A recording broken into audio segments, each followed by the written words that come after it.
తిరుమలలో స్వామివారి దర్శనం అయ్యాక, మనం అలాగే స్వామిని చూసుకుంటూ వెనక్కి తిరగకుండా అలా బయటకొచ్చేస్తాం. వచ్చేసి ఆనంద పారవస్యంలో గుడి చుట్టూ ప్రదక్షిణం చేసేసి విమాన వెంకటేశ్వర స్వామిని చూసుకొని బయటకొచ్చేస్తాం. చాలామంది తెలియక మిస్ అయ్యేదేమిటంటే, అక్కడ ఒక అరుగు మీద తీర్థం ఇస్తారు కదా!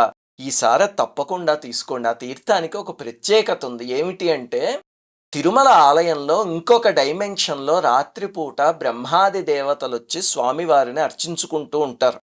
అయితే వాళ్ళ కోసం అని చెప్పి అక్కడొక పెద్ద పాత్రలో రాత్రి తీర్థాన్ని పెట్టుంచుతారు.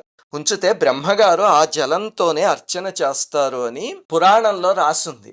ఆ జలాన్నే పొద్దున మామూలు నీళ్ళల్లో కలిపి మనందరికీ తీర్థం ఇస్తారు. అలా బ్రహ్మగారి స్పర్శతో పునీతమైన తీర్థం అది. అందుకని ఈసారి వెళ్ళినప్పుడు తప్పకుండా తీర్థం తీసుకునే బయటికి రండి.